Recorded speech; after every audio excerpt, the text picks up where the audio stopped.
नमस्कार दोस्तों, शाम के 7 बज चुके हैं और यूपी तक पर वक्त है मुद्दे की बात का। और मुद्दा जो है इस वक्त देश में जो सबसे ज़्यादा हावी है वो है जातिगत जनगणना का। जातिगत जनगणना या फिर कहिए जातिगत सर्वे, जिसके आंकड़े बिहार सरकार ने कल जारी किए और उसके बाद से उत्तर प्रदेश समेत पूरे देश की राजनीति में एक माहौल बन गया है। माहौल जो कि बीजेपी के खिलाफ है, माहौल जो बीजेपी पर और केंद्र की सरकार पर यह दबाव बना रहा है कि वो बिहार की तरह ही देश भर में जातिगत जनगणना करवाएं। दोस्तों, मैं आपको बता दूं कि जातिगत जनगणना का इतनी चर्चा जो है, तो आप में से बहुत सारे लोगों के सवाल कल भी हमारे सामने थे कि भाई जातिगत जनगणना तो होती है हर 10 साल में। तो मैं आपको ये बताना चाहता हूं कि 1931 के बाद से 2011 तक, यानी तकरीबन 80 साल तक आप कहिए कि आज़ाद भारत में जनगणना हुई हर 10 साल में, लेकिन जातिगत जनगणना नहीं हुई। इनमें फ़र्क ये है कि जो हर 10 साल में जनगणना होती है वो हमारे देश में धार्मिक आधार पर लोगों की जनसंख्या बताती है, पूरे देश की जनसंख्या बताती है।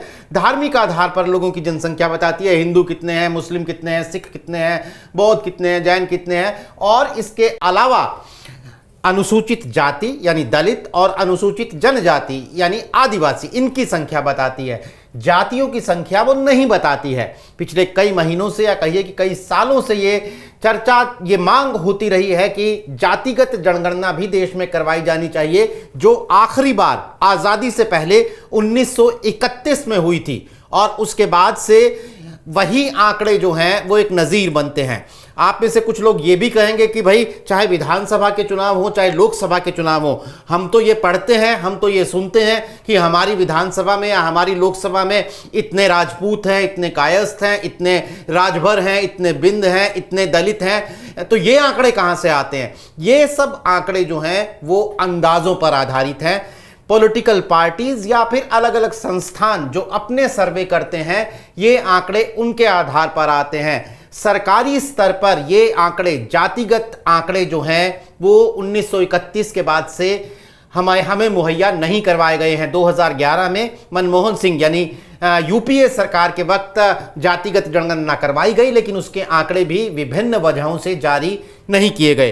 अब नीतीश कुमार और आरजेडी की बिहार सरकार ने अपने राज्य में, बिहार में एक जातिगत सर्वे करवाया। सर्वे में जनगणना की बजाय सर्वे शब्द का इस्तेमाल तकनीकी वजह से कर रहा हूं। सर्वे करवाया और उसके आंकड़े जारी कर दिए। और उसके बाद से उत्तर प्रदेश में अखिलेश यादव, मायावती, सभी विपक्षी पार्टियों ने बीजेपी पर यह दबाव बनाना शुरू किया कि आप देश भर में और उत्तर प्रदेश में भी जातिगत जनगणना करवाइए।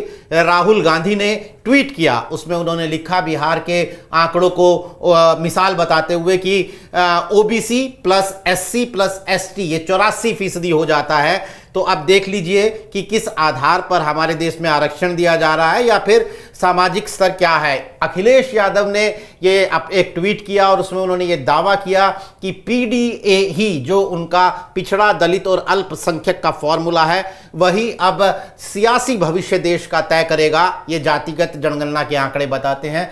मायावती ने भी ट्वीट करके ये कहा कि बीजेपी को न सिर्फ उत्तर प्रदेश में बल्कि देश भर में जातिगत जनगणना करवानी चाहिए। उन्होंने खुद ये श्रेय लेते हुए अपनी पार्टी के नेता कांशीराम को ये श्रेय देते हुए कहा कि हमने जो कांशीराम जी ने जो एक मुहिम शुरू की थी, अब उसके नतीजे सामने आ रहे हैं जातिगत जनगणना के आधार पर। तो ये आखिर मुद्दा इतना ज़्यादा चर्चा में क्यों है? और ख़ास बात यह है कि बीजेपी के नेताओं कि अगर हम उत्तर प्रदेश में बात करें तो कोई बयान हमारे सामने आए नहीं है। बीजेपी के नेता इस मसले पर कल से लेकर अब तक चुप हैं, वो कोई प्रतिक्रिया नहीं दे रहे हैं। कमोबेश देश भर में बीजेपी की तरफ से यही हाल है।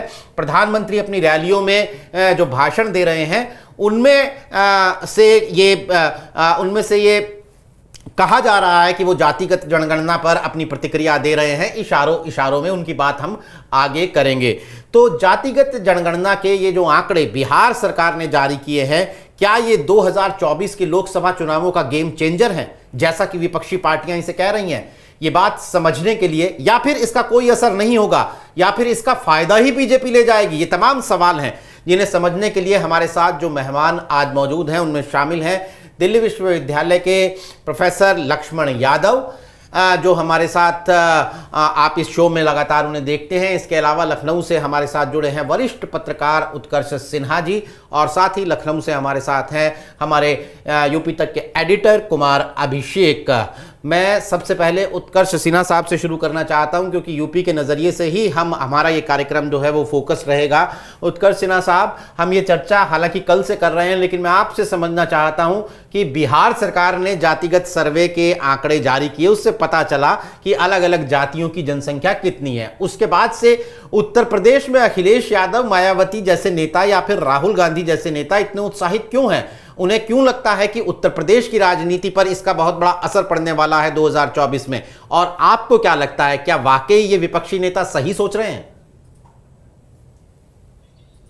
देखिए, एक अगर उत्तर प्रदेश की राजनीति को आप पिछले 30 सालों की राजनीति को देखें, तो ये राजनीति सिर्फ दो ही ध्रुव पे चली है, या तो मंडल पे या कमंडल पे। और कई बार ऐसा भी हुआ है कि जब कमंडल आंदोलन अपने चरम पर था, उसके बावजूद सामाजिक न्याय वाली जो पार्टियां थी उन्होंने लगातार सरकारें बनाई। तो एक तो सीधी बात यह है कि जब जातीय अस्मिता, सामाजिक न्याय की राजनीति जब एक जोर पकड़ती है तो बाकी सारे बांधों को तोड़ देती है। जो पिछले कुछ दिनों से उत्तर प्रदेश में भी, या मतलब देश में अगर आप कहें, उत्तर भारत की बात अगर करें, तो जो एक सांप्रदायिक ध्रुवीकरण की राजनीति जो हो रही थी, उसकी तोड़ के तौर पर ये सामने आ गया है। और ये मंडल कमीशन की रिपोर्ट आने के बाद पहला ऐसा वक्त है जब वाकई सामाजिक न्याय और जातीय अस्मिता की राजनीति जो है वो फ्रंट फुट पर आके खेल रही है। ऐसे में ये निश्चित तौर पर इसका असर पड़ने लगा है जब, और ये पड़ना था ही। इसी का अंदाजा लगाते हुए कांग्रेस जैसी पार्टी, जो मध्यमार्गी पार्टी थी, वो सेंटर टू लेफ्ट जाती दिखाई दी। और उसके बाद राहुल गांधी ने जिस तरह से जातीय जनगणना की बात करनी शुरू की, और पार्लियामेंट में जाके तो उन्होंने ब्यूरोक्रेसी और पीएमओ तक को निशाने पर ले लिया इस एंगल पर। तो जाहिर सी बात है कि ये चीज ऐसी है कि जो कोई इससे डायरेक्ट दूर रहना अफोर्ड ही नहीं कर सकता। यहां तक कि प्रधानमंत्री आज भाषण दे रहे थे तो उन्होंने भी इशारा ही किया कि हिंदुओं को तोड़ने की कोशिश हो रही है। लेकिन भारतीय जनता पार्टी का कोई नेता जातीय जनगणना की आलोचना करते हुए दाएं बाएं से तो बात कर ले रहा है कि ये इसकी पुष्टता, इसकी सत्यता, इसमें आंकड़े में ये गड़बड़ वो गड़बड़। लेकिन ये एक ऐसा सवाल है कि अगर इसके सामने खिलाफत करता जो दिखाई देगा वो बहुत बड़े नुकसान में जाएगा। उत्तर प्रदेश तो ऐसी राजनीति का, उत्तर प्रदेश और बिहार तो केंद्र ही रहे हैं। तो ऐसे में जब बिहार में ये चीज हो गई और उत्तर प्रदेश की जो ताकतें हैं, जो अखिलेश यादव हो या मायावती हो, या यहां तक देखिए आप कि बीजेपी के जो एलाइज हैं, अनुप्रिया पटेल का बयान, संजय निषाद का बयान, ओम प्रकाश राजभर का बयान, ये सब इसी लाइन पर जा रहा है। इसका मतलब ये कि नीचे के, और ये सारे राजनेता अपने अपने समाज का प्रतिनिधित्व करते हैं, इन पल्स को पहचानते हैं। तो ये जब इस तरह की बात विद इन अलायंस, बीजेपी के भी अलायंस जब बोलने लग रहे हैं, तो पार्टी के ऊपर तो दबाव पड़ना बहुत स्वाभाविक है। जी बिल्कुल। लक्ष्मण जी, मैं आपसे ये जानना चाहता हूं, वही जो बात उत्कर्ष सिन्हा जी ने कहा, बयान एक रैली में जो उन्होंने कहा, कांग्रेस पर उन्होंने आरोप लगाया कि वो देश में हिंदुओं को बांटने और भारत को तबाह कर देने की चाहत रखती है। और साथ ही उन्होंने ये कहा कि भाई मेरे हिसाब से तो सबसे बड़ी जाति गरीब है और उसी का उद्धार और उसी के लिए काम करना मेरा सबसे बड़ा लक्ष्य है। तो एक तो हिंदुत्व की छतरी थी जिसके नीचे बीजेपी ने तकरीबन सभी जातियों को एक साथ लाकर खड़ा कर दिया था, ज्यादातर जातियों को लाकर एक साथ खड़ा कर दिया था। अब प्रधानमंत्री ने ये गरीबी का तंबू भी तान दिया है जिसकी कोई जात होती नहीं है। तो क्या आपको क्या लगता है कि भाई एक तरफ ये जातिगत जनगणना और एक तरफ ये प्रधानमंत्री और बीजेपी का ये नैरेटिव कि भैया ये जातिवादी कुछ नहीं है, ये तो जब गरीबों का उद्धार हमें करना चाहिए, या फिर जो हिंदू राष्ट्र है और हिंदुओं को एक छतरी के नीचे आना चाहिए, तो इन दोनों नैरेटिव में से आपको क्या लगता है, क्या जातिगत जनगणना का नैरेटिव हावी हो पाएगा इस गरीबी और हिंदुत्व के नैरेटिव पर? जी नीरज जी, एक चीज तो ये आपके सवाल से ही स्पष्ट हो गई कि भारत के प्रधानमंत्री असल में पहचान आधारित राजनीति के लिहाज से अंतर्विरोधों के शिकार हैं। उन्हें या तो अंतर्विरोध कह लें या एक राजनीति की चालाकी कह लें कि देश में आज तक किसी भी प्रधानमंत्री ने या प्रधानमंत्री पद के दावेदार ने जाति बताकर या जाति के नाम पर वोट नहीं लिया। इसका श्रेय केवल और केवल आदरणीय नरेंद्र मोदी जी को मिलता है। उन्होंने 2014 का हो या 2019 का चुनाव हो, 14 में तो पिछड़ी माँ के बेटे थे और 2019 में आते आते वो अति पिछड़ा भी बोले थे। तो उन्हें पता है कि कब वो जाति का कार्ड खेलें और फिर राष्ट्रपति बनाए तो उनकी पार्टी के राष्ट्रीय अध्यक्ष राष्ट्रपति की जाति बताते हैं प्रेस कॉन्फ्रेंस करके। कैबिनेट मंत्री बनाया, यह भी इतिहास में पहली बार हुआ कि उनकी जातियां बताई गई कि 12 दलित और 27 ओबीसी हमने बनाए हैं। सदन में भी महिला आरक्षण विधेयक पर बात हो रही थी जब राहुल गांधी ने यह सवाल कर दिया कि आप ओबीसी की बात करते हैं और महिला आरक्षण में ओबीसी कोटा क्यों नहीं है। 90 में से 3 सेक्रेटरी केवल ओबीसी के हैं।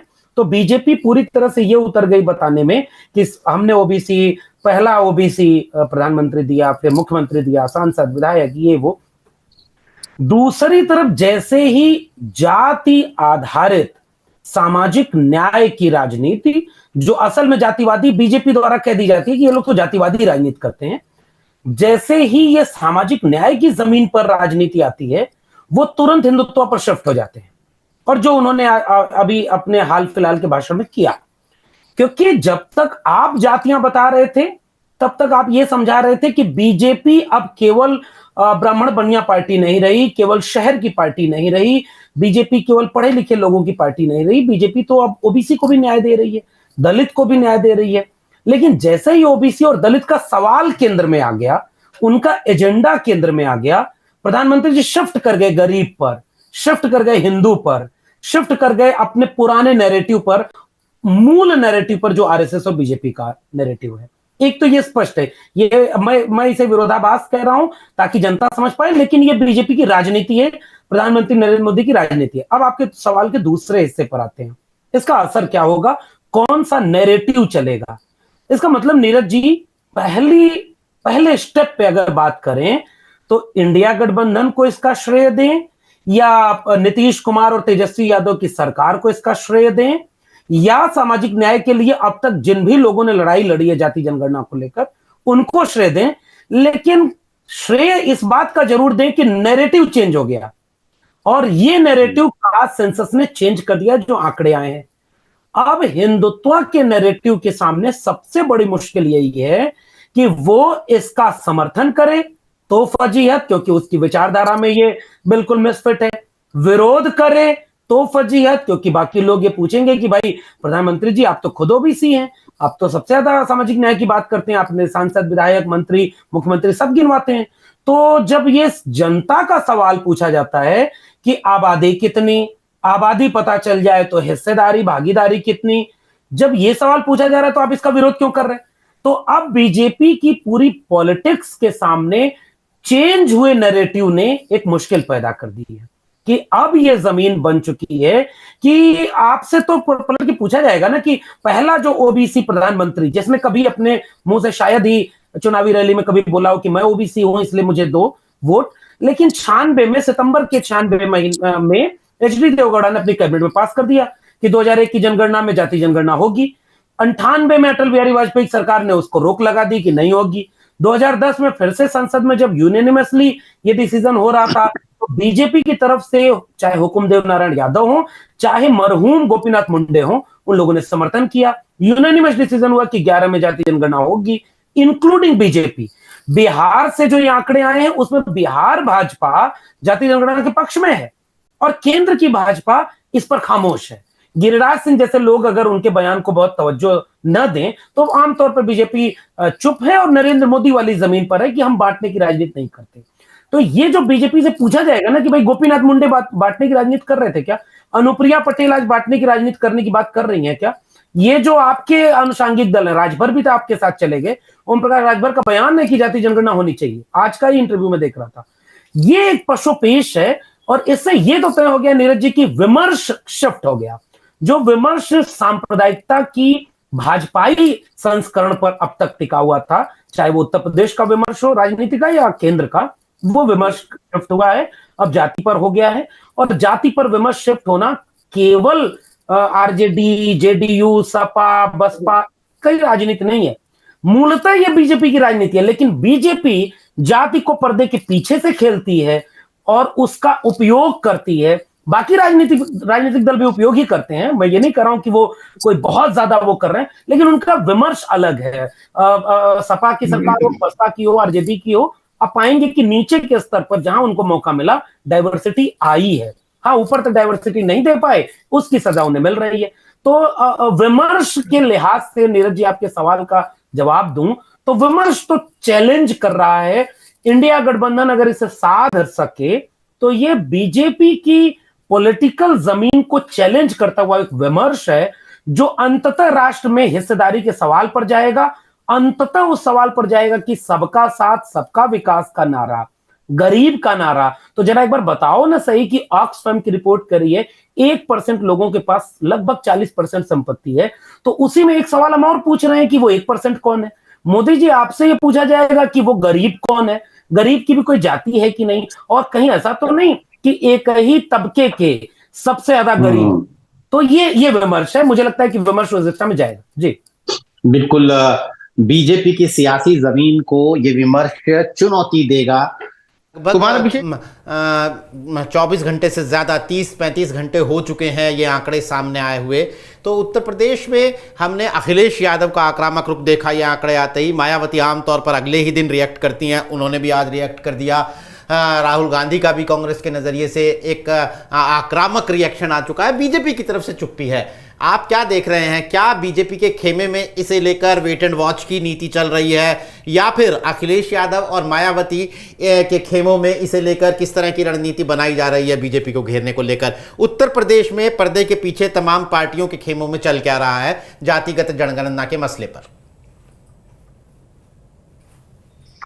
देखिए नीरज जी, पहले तो मैं इस बात से पूरी तरीके से मैं भी सहमत हूं कि ये एक विमर्श चेंज हो रहा है, एक नैरेटिव बदलने की कोशिश हो रही है, और इसमें बीजेपी मुझे थोड़ी अलग थलग दिखाई दे रही है। इसलिए क्योंकि जो भी काऊ बेल्ट है, हिंदी पट्टी है, उसमें बीजेपी का अभी तक कोई क्लियर स्टैंड नहीं आया। ठीक है, बिहार में देखें तो बीजेपी उस गठबंधन का हिस्सा थी जब ये पास हुआ, उस कैबिनेट में थी जब पास हुआ, उस कह लीजिए कि सर्वदलीय बैठक में भी उसने समर्थन किया, और फिर बाद में जब आंकड़े आ गए तो वहां के जो बीजेपी के बड़े नेता हैं वो इसके समर्थन में दिखाई दे रहे हैं, ईफ एंड वर्ड्स के साथ। उत्तर प्रदेश में भी अब तमाम जो दूसरी पार्टियां हैं, जिसका जिक्र अभी लक्ष्मण जी ने भी कर दिया, वो ये है कि सबने अपना स्टैंड लगभग क्लियर कर दिया है कि भाई वो जातीय जनगणना चाहते हैं, बीजेपी को छोड़ करके। बीजेपी खामोश है, लेकिन पर्दे के पीछे जिस तरीके से चाहे गोपीनाथ मुंडे ने कभी इस बारे में सवाल उठाया हो, कहा हो, उसी तरीके से आप देखें तो उत्तर प्रदेश में भी जो बीजेपी की ओबीसी लीडरशिप है, उससे अगर आप यूं बात करें तो वो भी इसके पक्ष में दिखाई देती है पर्दे के पीछे। यहां तक कि अगर आप देखें तो केशव मौर्य ने इसका सार्वजनिक तौर पर समर्थन कर रखा है पहले कि हाँ वो भी चाहते हैं, लेकिन बीजेपी के भीतर एक खामोशी सी जरूर दिखाई दे रही है। उन्हें ये क्लियर नहीं हो पा रहा कि आखिर इसमें स्टैंड क्या होना है, और बीजेपी का कोई नेता तब तक स्टैंड नहीं लेगा जब तक उन्हें क्लियर कट इंस्ट्रक्शन उनके आला कमान से नहीं मिलेगा। प्रधानमंत्री मोदी ने भी जो आज बोला है, उससे बीजेपी के जो नेता हैं उन्हें कोई क्लू नहीं मिल रहा कि आखिर करना क्या है। आप ओबीसी और 85 और 15 का जो नैरेटिव है उसको आप गरीबी से काउंटर कर पाएंगे, इसमें बड़ा बीजेपी को भी मुश्किल होने वाली है, ये बीजेपी को भी मालूम है। लेकिन क्या ये नैरेटिव इतना मजबूत हो जाएगा कि वो पूरे इस पॉलिटिकल जो बीजेपी की अपनी जो एक पॉलिटिकल गणित है या नैरेटिव उसको ध्वस्त कर देगा? इस पर सोचना पड़ेगा। मुझे लगता है कि बीजेपी उत्तर प्रदेश में जो इस वक्त चल रहा है वो जरूर ये चल रहा होगा कि आखिर बीजेपी का आला कमान इस पर कौन सा स्टैंड लेता है। मुझे लगता है देर सवेर उन्हें भी इस स्टैंड पर आना पड़ेगा, मंडल आयोग की तरह। बेशक वो जब आए, लेकिन जितना लेट करेगी बीजेपी कोई एक क्लियर स्टैंड लेने में, मुझे लगता है उतना बीजेपी के भीतर बना रहेगा। दूसरी जो पार्टियां हैं उन्होंने बिल्कुल, जी कुछ कह रहे थे क्या? जी नहीं कुमार जी, आप कंटिन्यू कीजिए। मैं कह रहा हूं कि बाकी जो पार्टियां हैं उन्होंने ईफ एंड बट के साथ अपनी बातें रख दी। कल हम लोगों ने अनुप्रिया पटेल को सुना, वो पहले बहुत झिझक रही थी, लेकिन बाद में उन्होंने बड़ी साफ गोई से अपनी बात रख दी। आप देख लें, चाहे जो संजय निषाद हो, प्रकाश राजभर हो, सबने मांग कर दी कि भाई ये जातीय जनगणना होनी चाहिए। तो एक बीजेपी के ऊपर एक जो नैतिक दबाव है वो तो बना हुआ है कि आखिर इस पर कौन सा स्टैंड लिया जाए। क्या पीएम का वो बयान कि गरीब ही सबसे बड़ी जाति है, क्या ये आज के समय में इस जातीय जनगणना के आंकड़े के बाद इतना बड़ा हो पाएगा कि तमाम चीजें उसके नीचे चली आएंगी? मुझे तो लगता है नहीं। बीजेपी को कहीं ना कहीं इसका या तो इसके समर्थन में आना होगा या इसके काउंटर करने होंगे। अब मुझे जो दिखता है वो ये कि दो चीजें बीजेपी इस काउंटर करने की कोशिश करेगी। एक रोहिणी कमीशन, यानी कि कोटा विद इन कोटा जैसी चीजें, कि भाई इसको लाओ, और फिर जिन नेताओं ने, जैसे जातीय जनगणना की जिन लोगों ने मांग की है वो कोटा विद इन कोटा के विरोधी हैं आमतौर पर, बहुत सारे नहीं, लेकिन मतलब उसके विरोधी माने जाते हैं। तो क्या ये चीजें आएंगी? क्या बीजेपी अब इसको हिंदू और मुस्लिम के नैरेटिव पर ले जाएगी, जैसा कि दिखाई भी देने लगा है कि भाई इस जनगणना के जब आंकड़े आए तो उस पक्ष को जरूर हाईलाइट किया गया कि मुसलमानों की तादाद काफी बढ़ रही है। और अगर आप कास्ट सेंसस, जब आप 1921 का देखते हैं तो 1961 का भी एक कास्ट सेंसस है, जो कि बिहार सरकार का जो गजट जिसमें आया था उसमें उसका भी 12.5% उनकी तादाद 1961 की है मुसलमानों की, जो कि अब 17.5% है। तो बीजेपी इस मुद्दे को लेकर के अब लोगों के बीच में वहां उसने माहौल बनाना शुरू किया है। तो मेरे कहने का मतलब यही है कि इस मुद्दे पर बीजेपी बैकफुट पर जरूर है कि आखिर उसका कोई स्टैंड इस जातीय जनगणना को लेकर अभी तक क्यों साफ नहीं है। लेकिन अगर वो साफ नहीं है या फिर अभी बीजेपी उस पर बहुत ज्यादा खुल के बोलने की स्थिति में नहीं, बहुत सारी बातें लक्ष्मण जी ने डिटेल में बताई है, लेकिन क्या है उसके पास दो ऐसे तुरुप के पत्ते हैं जिसके जरिए वो काउंटर करना चाहेगी और करेगी। तो अगर करती है तब इसका क्या असर होगा, ये देखने वाली बात है। मुझे लगता है कि बीजेपी के जो तर्कश में जो तीर हैं वो आने वाले कुछ महीनों में अनफोल्ड होंगे, निकलने शुरू होंगे, जिसमें उनके सांस्कृतिक राष्ट्रवाद और हिंदुत्व की जो छतरी से जो चीजें निकलनी है चुनाव के पहले, वो दिखाई दे सकती हैं। जो यूसीसी जैसी चीजें हैं, मुझे लगता है उसके जरिए भी इसको काउंटर करने की एक कोशिश होगी। लेकिन हाँ, उत्तर प्रदेश में खामोशी है। बीजेपी के नेता इस वक्त इस पर कोई स्टैंड नहीं ले रहे, लेकिन उनके सहयोगी दलों का दबाव साफ साफ दिखाई दे रहा है। नीरज, बिल्कुल कुमार जी, आगे चर्चा करेंगे, लेकिन उससे पहले मैं उत्कर्ष जी आपके पास आऊंगा एक सवाल के साथ। जो बात कुमार अभिषेक जी अपनी बात में आखिरी में कह रहे थे कि बीजेपी इस पर क्या स्टैंड लेगी, मैं थोड़ा डिटेल में जाता हूं। अगर आप अनुप्रिया पटेल को हटा दें, जो उत्तर प्रदेश में एनडीए की सहयोगी हैं, उन्होंने संसद में भी जब महिला आरक्षण बिल का समर्थन किया तो उन्होंने ये कहा कि मुझे उम्मीद है कि प्रधानमंत्री ओबीसीज का ख्याल रखेंगे। ये उन्होंने बाकायदा संसद में कहा, और उन्होंने बहुत ही सीधे तौर पर जब उनसे पूछा गया तो उन्होंने सीधे तौर पर कहा कि अपना दल जो है वो जातिगत जनगणना के साथ है। लेकिन दो और सहयोगी हैं, एक हैं संजय निषाद पार्टी के, और दूसरे जो हैं ओम प्रकाश राजभर।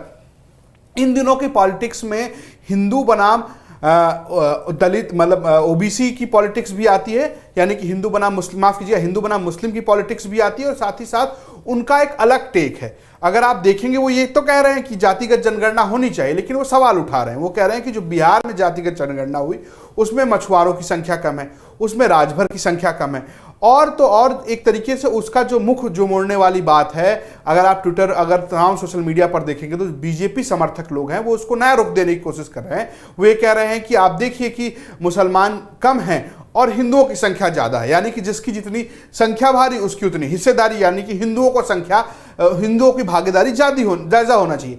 तो आपको क्या लग रहा है कि ये जो क्षेत्रीय दलों ने एक रुख मोड़ा है, इसको विपक्ष कैसे टैकल करेगा, जब विमर्श जो है वो जातिगत जनगणना से हट के हिंदू बनाम मुस्लिम होता नजर आ रहा है, और साथ ही साथ इस बात पर सवाल उठ रहे हैं कि बिहार में जो जातिगत जनगणना हुई है उसमें ओबीसी की तो गिनती ठीक है, लेकिन जो ऐसी जातियां हैं जो ओबीसी के नीचे अत्यंत पिछड़ी यानी कि एमबीसी हैं, जिसमें राजभर की बात हो, निषाद की बात हो, उनकी गिनती ठीक नहीं हुई, ये आरोप भी लग रहे हैं। तो इस पर आप क्या कहेंगे? देखिए, ये तो बड़ा सीधी बात है कि अगर ये आरोप भी लग रहे हैं, इसका मतलब ये है कि उस पूरे बिंदु के खिलाफ तो नहीं है, उसके भीतर अपनी हिस्सेदारी बढ़ाने की बात जरूर कर रहे हैं, है ना। तो जातीय जनगणना या जातियों की हिस्सेदारी या जातियों की भागीदारी का जो प्रश्न है ना, कुल मिला के ये है भी किन के बीच में? ओबीसी, ईबीसी, दलित, इन लोगों के बीच में है, अपर कास्ट के बीच में तो है नहीं। या हिंदू बनाम मुस्लिम की राजनीति करने वाले, उस लाइन को सपोर्ट करने वाले लोगों के बीच में भी ये सवाल नहीं है। ये सवाल है किन के बीच? अगर ओम प्रकाश राजभर या संजय निषाद जैसे नेता अगर अपनी जातियों की बात नहीं करेंगे और हिंदू मुसलमान की राजनीति के लाइन को टो करेंगे, तो उनकी तो राजनीति ही खत्म हो जानी है। क्योंकि बीजेपी मौजूद है एक बहुत बड़े ब्रांड के तौर पर इस लाइन पे, कॉम्युनल बाइपोलराइजेशन के ऊपर, तो उसमें किसी तीसरे की जगह बनेगी कहां? जगह बनती कहां है? इन दोनों नेताओं की राजनीति को देखिए, या बिहार में मुकेश सहनी को देख लीजिए, जीतन राम मांझी को देख लीजिए, या चिराग पासवान को देख लीजिए, इन लोगों का आधार बनता कहां है? इनकी अपनी जाति। तो ये अपनी जातियों की पैरवी तो जरूर करेंगे, लेकिन डाइल्यूट यही नहीं होने देंगे इस मसले को हिंदू बनाम मुसलमान पे। क्योंकि जैसे ही ये डाइल्यूट करेंगे, इनकी कम्युनिटी इनसे सवाल पूछेगी, और वो सवाल पूछना फिर ये अफोर्ड नहीं कर सकते एज ए पॉलिटिकल लीडर। एक बात। दूसरी बात, देखिए, बीजेपी का नैरेटिव जो है वो बदलने वाला नहीं है, उसकी लाइन बदलने वाली नहीं। क्योंकि बीजेपी सरकार में, सत्ता में यहां तक अगर पहुंची है, तो उसके पीछे उसके फाउंडेशन डे से लेके, मतलब राष्ट्रीय जनसंघ, भारतीय जनसंघ से लेके अब तक लाइन तो एक ही रही है ना, पोलराइजेशन। और अगर प्रधानमंत्री इसको दो तरफ मोड़ना चाहते हैं, एक तरफ वो हिंदू को बांटने की बात कर रहे हैं, जबकि अगर बात तो ये होती कि मुस्लिमों के बीच में भी ओबीसी और दूसरी कास्ट का डिवीजन उस जाति जनगणना के भीतर बिहार वाले पेपर्स में है, तो उन्होंने उसकी बात नहीं की। तो वो साफ बात है कि वो चाहते हैं कि हिंदुत्व की जो लाइन है वो इन चीजों को इकट्ठा करे। दूसरी बात, गरीबी वाला नैरेटिव चलेगा नहीं, क्योंकि सवाल ये है कि 9.5 साल के कार्यकाल में 2 बार प्रचंड बहुमत पाने के बाद गरीबी के लिए किया क्या? आज भी सरकार ही कह रही है कि 80 करोड़ लोगों को हम राशन दे रहे हैं। सरकारी आंकड़े ये कह रहे हैं कि लोगों की आय कम हो गई है। तो सवाल ये कि आप 10 साल तक गरीब आपके लिए क्या था? अच्छा, जो दूसरे रिपोर्ट्स हैं, वो रिसर्चेस ये कहती है कि सारे संसाधन, आर्थिक संसाधनों का कंसंट्रेशन जो है 3% लोगों के पास हो गया है, बाकी 97% लोग हैव नॉट्स, वो तादाद बढ़ गई है। सर, एक छोटा सा राइटर लगाना चाहता हूं कि नीति आयोग की रिपोर्ट कहती है कि 3.5 करोड़ लोग पिछले 5 साल में गरीबी से बाहर आए हैं, तो सरकार उस आंकड़े को तो करेगी ना। हाँ। नहीं, वो बिल्कुल करे, लेकिन फिर वो जवाब दे, वही सरकार से सवाल फिर दूसरा होगा ना कि आखिर फिर 80 करोड़ लोगों को राशन देने की जरूरत क्यों हो गई? ये 3.5 करोड़ तो आप माइनस कर सकते थे। जब गरीबी रेखा से बाहर निकल गए तो आप बिल्कुल इनको माइनस कर दीजिए, लेकिन आप नहीं कर रहे हैं। तो कंट्राडिक्शन यहां है। और इस पूरी पॉलिटिक्स में देखिए हुआ क्या है। तो आखिरी बात मैं कह रहा हूं कि बीजेपी ने पिछले, और नरेंद्र मोदी वाली बीजेपी ने खास तौर पर, उसकी क्रेडिट ये है कि वो लगातार अपोजिशन को अपनी पिच पे खिलाती रहती थी। सवाल पूछने का काम बीजेपी करती थी, जवाब देने की जिम्मेदारी अपोजिशन पे पड़ जाती थी, चाहे वो नेहरू जी के नाम पर हो, चाहे वो दूसरे किसी मसले पे हो। पहली बार दिख रहा है कि पिछले 2-3 महीनों में सवाल अपोजिशन पूछने लगा है और जवाब बीजेपी को देने पड़ रहे हैं। तो ये जो पूरी स्थिति है, इसके लिए बीजेपी तैयार नहीं, और जो शैली है नरेंद्र मोदी, अमित शाह की, वो जवाब देने के लिए तैयार नहीं है। लेकिन अब मजबूरी में जवाब देना पड़ रहा है, तो अब वो इतनी मैच्योरिटी के साथ, इतनी शार्पनेस के साथ जवाब निकल नहीं रहे। इसलिए आप कभी हिंदुओं के बंटने की बात करते हैं, फिर कभी आप गरीबों की बात करते हैं, महिला आरक्षण विधेयक के ऊपर आप वैसे भी बैकफुट पर चले गए। तो ये जो पूरी स्थिति हो रही है वो एक बहुत अलग था। अच्छा, जैसे जैसे दिन बीतेंगे वैसे वैसे सामाजिक न्याय वाली राजनीतिक दल जो है वो और वोकल होते जाएंगे, और वहां पे बीजेपी लेट करना अफोर्ड है। अब उसके कैलकुलेशन फंस कहां रहे हैं? 5 राज्यों के चुनाव को वो देखे या लॉन्ग टर्म को देखे, तब तक 2 महीने का टाइम निकल जाएगा, ढेर सारे सवाल और खड़े हो जाएंगे। तो ये बीजेपी के लिए इससे निकलना, इसके रणनीतिकारों के लिए, अच्छा आरएसएस से उम्मीद मत करिए इस बार, इसलिए मत उम्मीद करिए कि आरएसएस की पूरी सोच में इस तरह के सवाल है नहीं। आरएसएस की सोच जहां से आती है वहां इस तरह के सवाल नहीं। वो सहभोज और सहकार तक तो ठीक है, लेकिन न्याय तक जाते जाते आरएसएस की आइडियोलॉजी हाफने लगती है।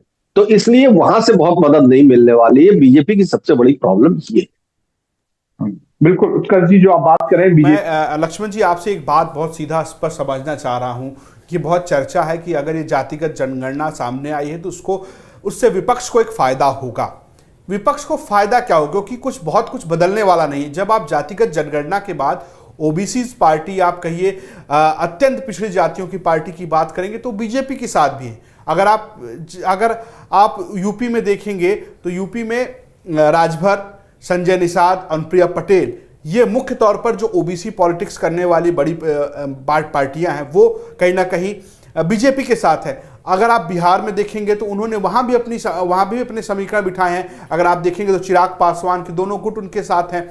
तो तमाम जो है वो बीजेपी के साथ तो हैं, और साथ ही साथ ये भी बदल नहीं जाएगा कि नरेंद्र मोदी जो है वो ओबीसी हैं। तो ऐसा क्या होने वाला है इस जातिगत जनगणना से जिससे विपक्ष को फायदा होता हुआ नजर आ रहा है? कि आपका सवाल रजत बहुत अहम है। ये बात आपने आखिरी में जो बोली ना, बिल्कुल ठीक है कि नरेंद्र मोदी ओबीसी लिस्ट में शामिल हैं, वो तो रहेंगे।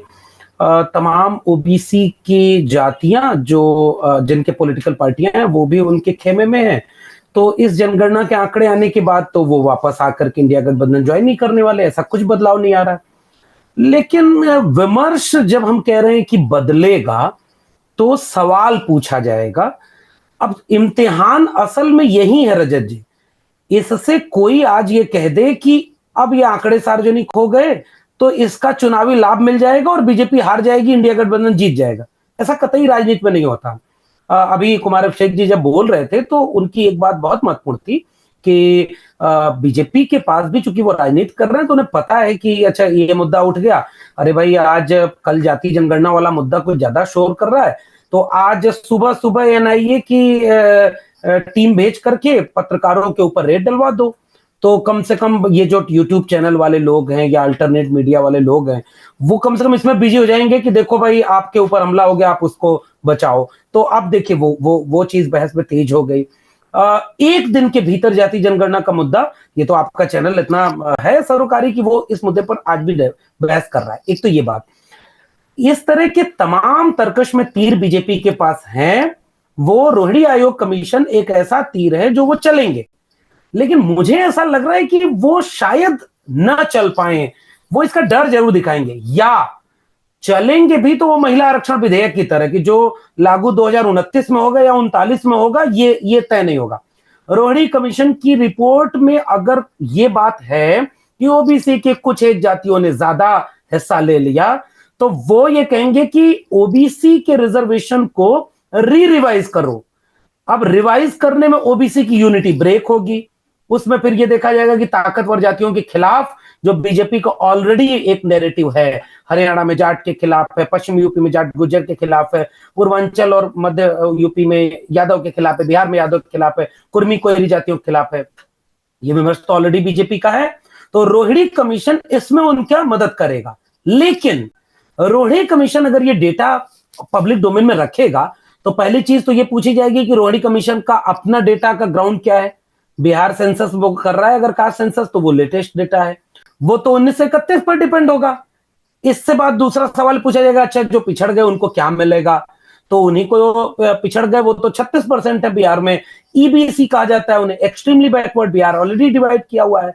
बिहार कई मामलों में कास्ट सेंसस वाले इशू से कई बीजेपी के तीर को, मैं कह रहा हूं ना, कि कुंद कर रहा है। तो वो ये 2-3 चीजें जो रोहिणी कमीशन में डेंट करेंगी, इसके बावजूद उनके पास एकमात्र तीर है रोहिणी कमीशन का, जो हो सकता है वो चले।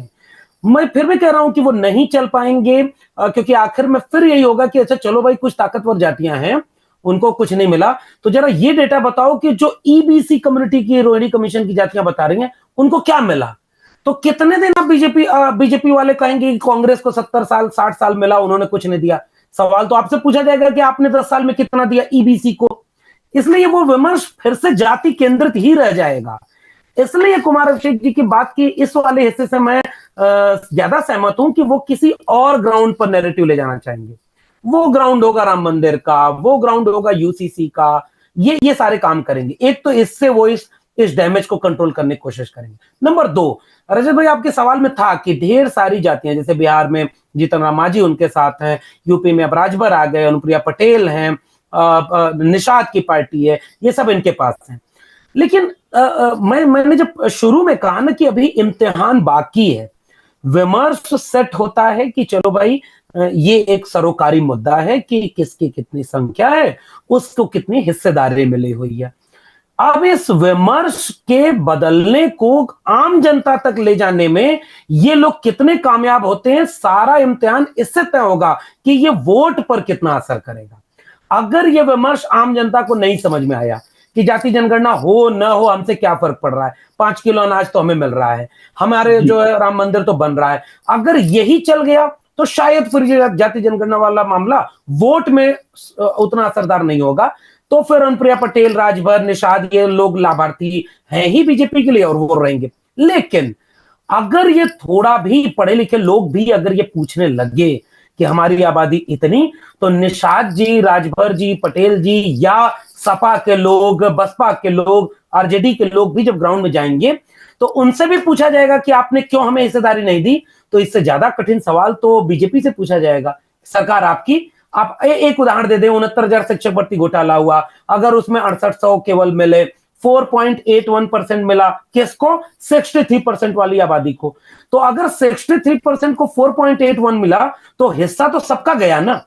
इस ग्राउंड पर अगर इंडिया गठबंधन, विपक्ष का खेमा ईमानदारी से इस नैरेटिव को खड़ा करने में कामयाब हो पाया तो इसका राजनीतिक लाभ ले पाएगा। नहीं तो भाई बीजेपी कितना मिनट लगता है, अब पुलवामा अचानक से आया और 19 का चुनाव बदल गया, अभी राम मंदिर है, अभी यूसीसी है, बहुत सारी चीजें हैं। तो जरूरी नहीं है रजत भाई कि अनुप्रिया पटेल और निषाद के भरोसे ही बीजेपी चुनाव लड़ेगी।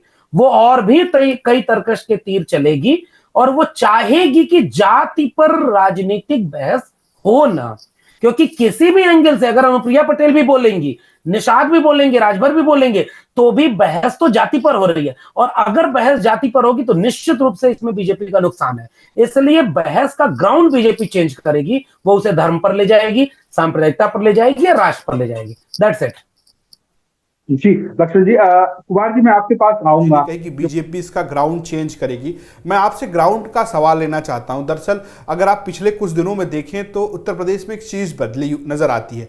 मौर्य को वोट करता नजर आता है, कुर्मी को वोट करता नजर आता है, यादव को वोट करता नजर आता है। मैं इसलिए कह रहा हूं क्योंकि जब इनके बड़े चेहरे बीजेपी के साथ थे तब कोई अलग चुनाव जीत गया।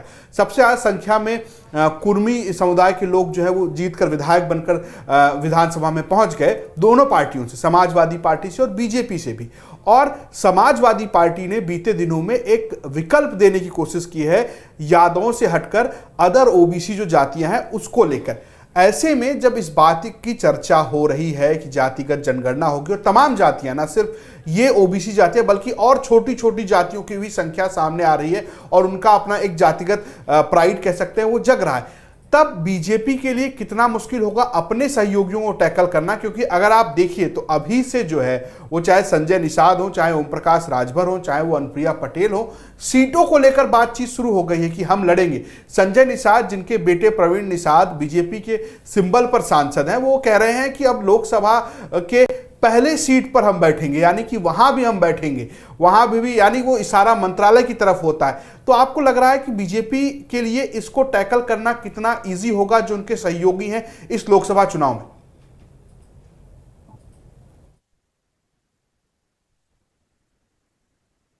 आवाज मिल रही है मेरी?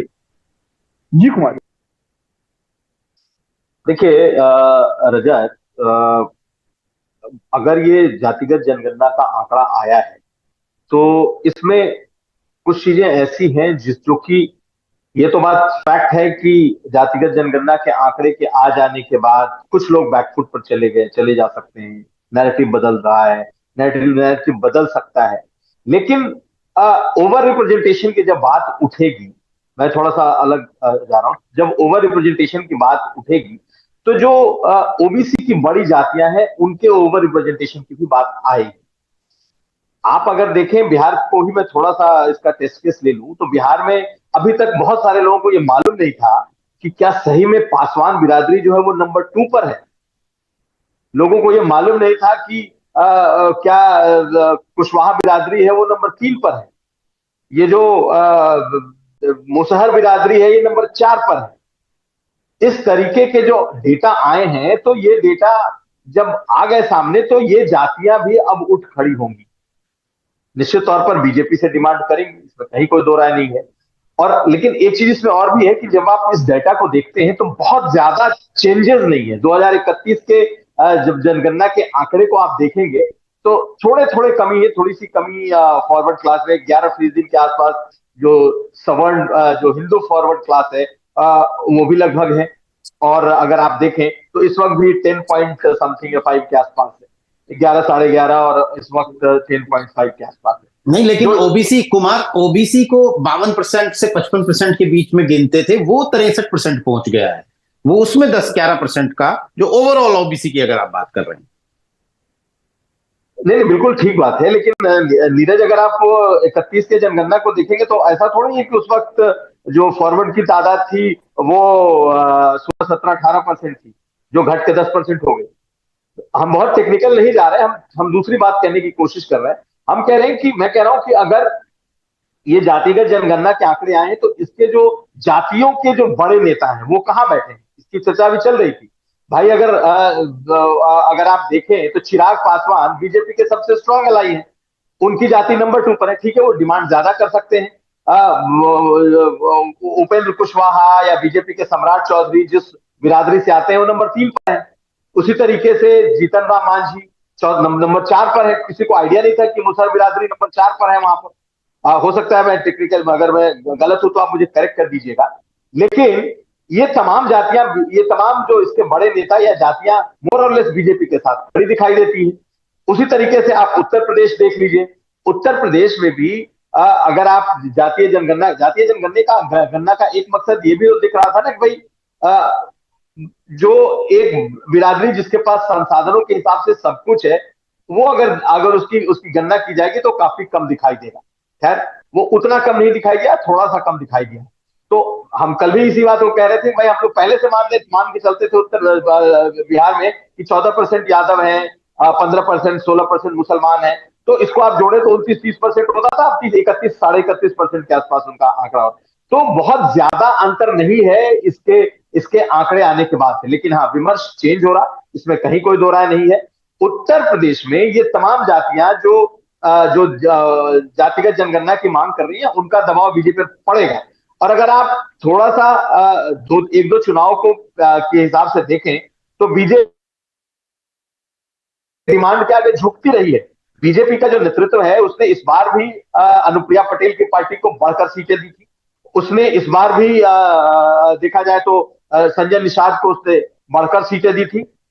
अब ये जरूर होगा कि आप देखें तो ओम प्रकाश राजभर भी सीटें मांगेंगे। भाई एक सीट दे रहे थे, आप 2 सीट दोगे। कोई 3 सीट पर लड़ रहा था, उससे वो 4 सीटें मांगेगा। मुझे लगता है कि बीजेपी जब इस विमर्श को इतना बड़ा स्वरूप मिलेगा तो बीजेपी के जो के नेतृत्व के लोग हैं वो कहीं ना कहीं इसके काट ढूंढेंगे। वो इन जातियों को अपने पास से बिल्कुल अलग होने देना नहीं चाहेंगे।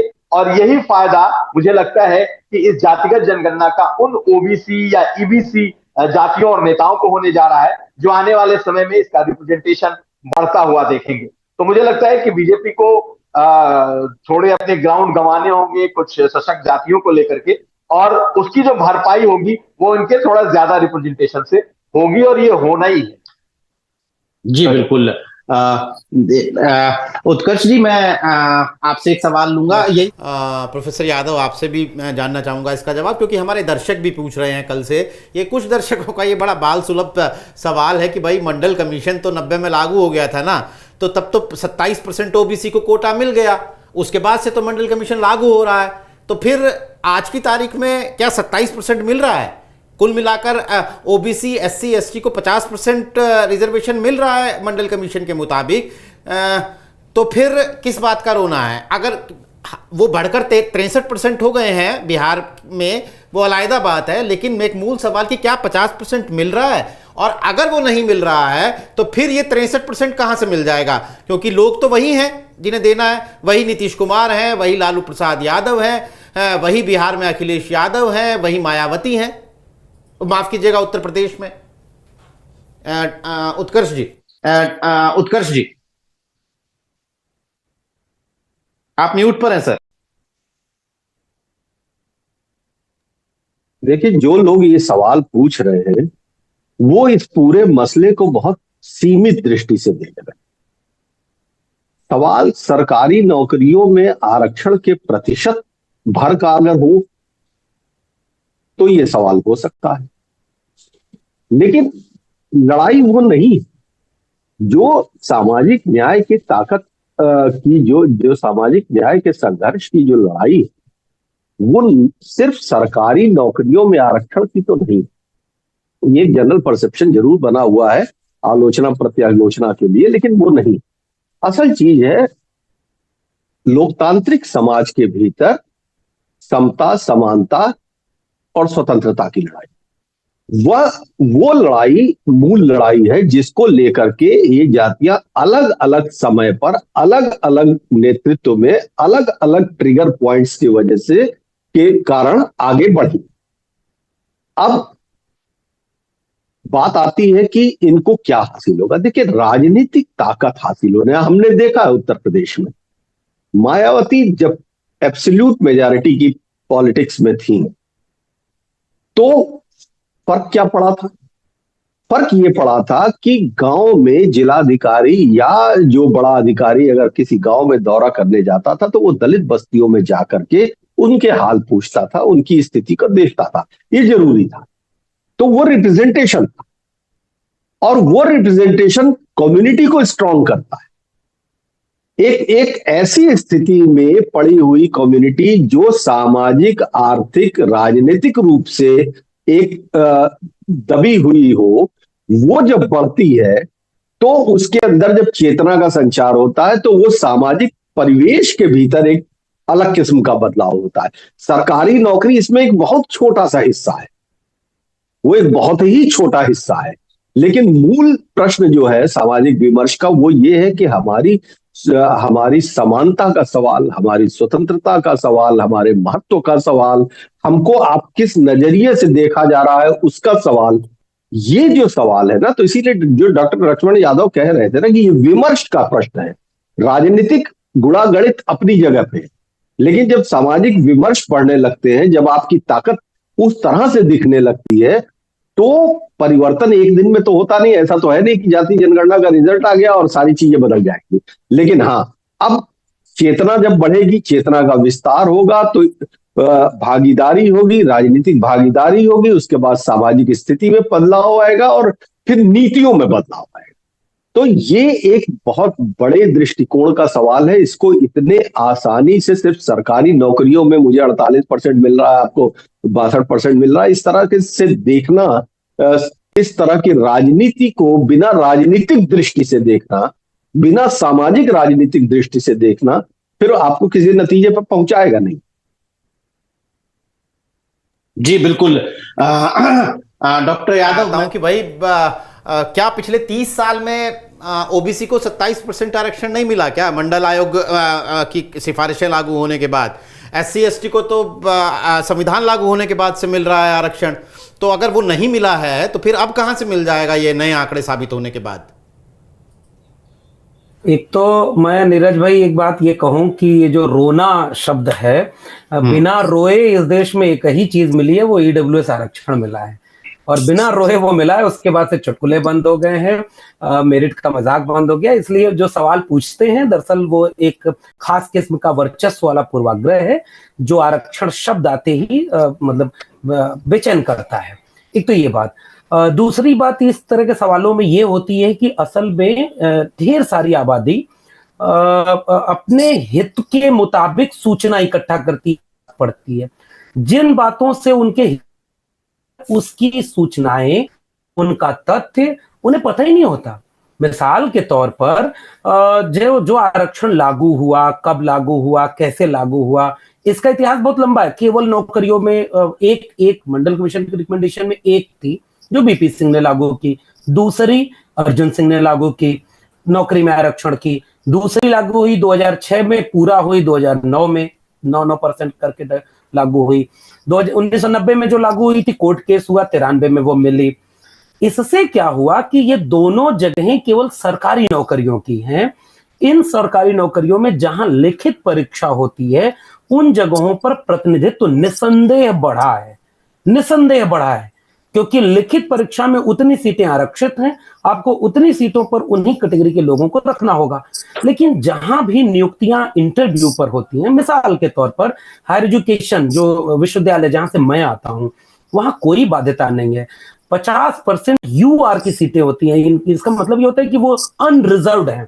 200 पर, थोड़ा सा टेक्निकल मामला हो रहा है लेकिन मुझे बताना जरूरी है क्योंकि रोना शब्द आ गया। जैसे 100 लोगों का कैंपस है, 100 लोगों में से मान लीजिए कि 100 लोगों में से 80 नौकरी पर परमानेंट है, 20 नई नौकरी बनी हुई है, तो हर चौथी पोस्ट ओबीसी को जाएगी अगर ओबीसी रिजर्वेशन मिला। तो 85 लोग पहले से काम कर रहे हैं, उनमें जो चौथी पोस्ट पर जाएंगे 27%, वो सारे तो वहां पर कास्ट लोग काम कर रहे हैं। इस जगह इस नियम को कहा गया शॉर्टफॉल, यानी अगर आपकी आरक्षित सीट पर कोई पहले नियुक्त हो गया है तो शॉर्टफॉल वो चली गई पोस्ट, यानी अगली पोस्ट जैसे ही कोई आएगी वो पहले शॉर्टफॉल को फुलफिल करेगी। फिर अगर ड्यूरेशन ऑफ टाइम अपॉइंटमेंट का बढ़ रहा है तो बैकलॉग आएगा। शॉर्टफॉल और बैकलॉग अगर इंप्लीमेंट नहीं होगा तो रिजर्वेशन कभी भी 27% पूरा नहीं होगा। आज भी इसीलिए एकेडमिया में क्या हाल है, 97% पोस्ट प्रोफेसर की केवल अपर कास्ट के लोग हैं, जिनकी आबादी 3% है, और 4% केवल ओबीसी प्रोफेसर एकेडमिया में आज सेंट्रल यूनिवर्सिटीज के हैं।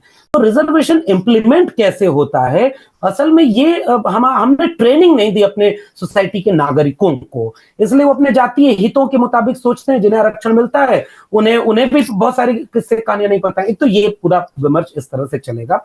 एक चीज जो कुमार अभिषेक जी ने जो उठाई है वो बड़ी महत्वपूर्ण है, जिस पर बात भी होनी चाहिए।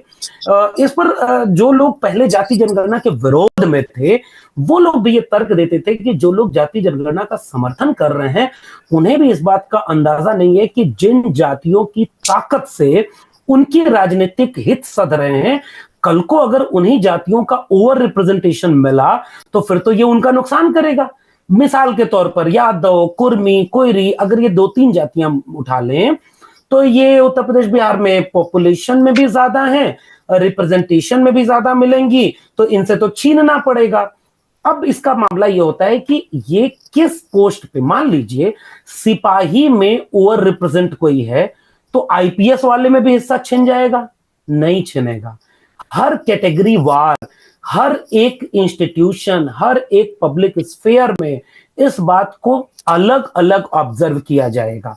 मान लीजिए कहीं चपरासी अगर डीएम ऑफिस में है और वहां कोई ओवर रिप्रेजेंटेड है तो डीएम भी ओवर रिप्रेजेंट हो गया, ये नहीं होगा। इसलिए हम तो चाहते हैं कि विमर्श खुले, जिन जगहों पर जो जातियां अपनी आबादी या हिस्सेदारी से ज्यादा पा रही हैं उनको वहां कुछ देर के लिए रोका जाए, निसंदेह रोका जाए, और जो बिल्कुल नहीं पाई, जिन तक ये बात पहुंची नहीं है, उन्हें हम आगे बढ़ाएंगे। इसका एक बाकायदे एक पूरा चॉकआउट प्लान होता है। मंडल कमीशन की रिपोर्ट अगर पढ़ी जाए वो बाकायदे ये होती है। जेएनयू एक इंस्टीट्यूशन है जो डिप्रिवेशन इंडेक्स बनाता है, और मेरा बार बार ये सुझाव होता है आरक्षण के सुधार के लिए, आप डिप्रिवेशन इंडेक्स बना लेंगे, 3-4 उसके पैरामीटर होंगे, उन पैरामीटर में जो आगे होगा उसको वेटेज कम देंगे, जो उस पैरामीटर में कमजोर होगा उसको वेटेज ज्यादा देंगे। जैसे जेएनयू अपने एंट्रेंस एडमिशन में ये फॉलो अप करता है।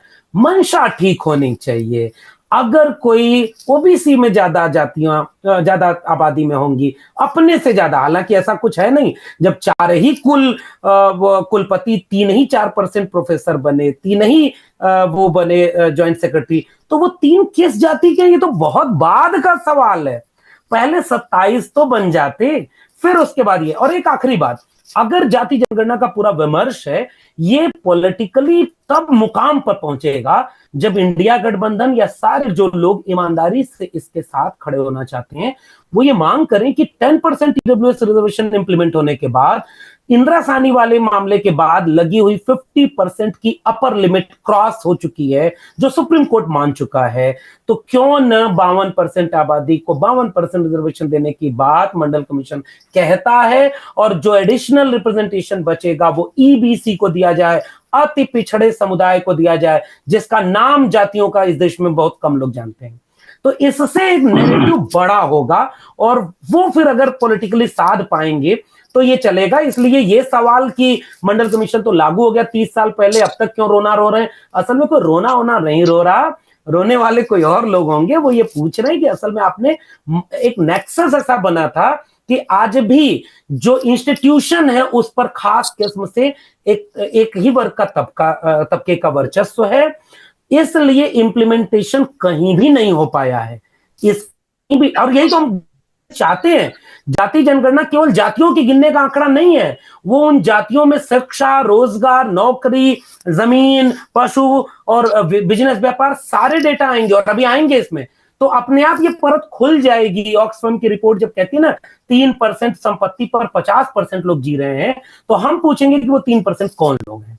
तो ये विमर्श बहुत बड़ा है, मुझे लगता है कि अभी और खुलेगा। जी बिल्कुल, वाकई ये विमर्श बहुत बड़ा है। 1 घंटे की चर्चा में शायद हम इसके सारे पहलुओं को नहीं छू सकते, लेकिन देर से हमारी इस चर्चा में जुड़े हैं, उनसे मेरी ये गुजारिश है कि आप ये वीडियो पब्लिश होने के बाद ज़रूर इसे शुरू से देखिएगा।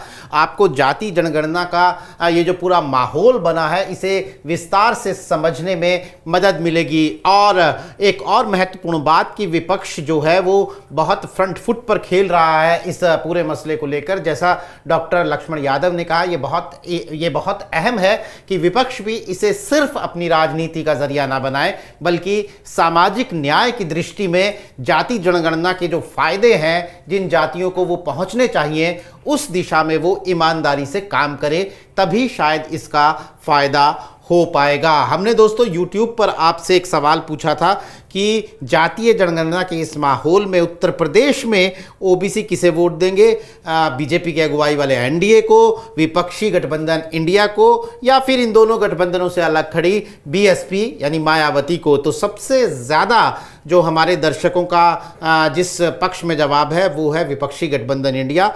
75% हमारे दर्शक जिन्होंने YouTube पर यह कार्यक्रम देखा है वो कह रहे हैं कि इस विमर्श के बाद ओबीसी इंडिया गठबंधन को वोट देंगे। 17% मानते हैं कि बीजेपी की अगुवाई वाले एनडीए को, और 7% का कहना है कि मायावती की पार्टी बीएसपी को। आज कार्यक्रम में शिरकत करने के लिए उत्कर्ष सिन्हा जी, डॉक्टर लक्ष्मण यादव, कुमार अभिषेक, आप सभी का बहुत बहुत शुक्रिया। तमाम दर्शकों का आभार। आज के लिए नमस्कार।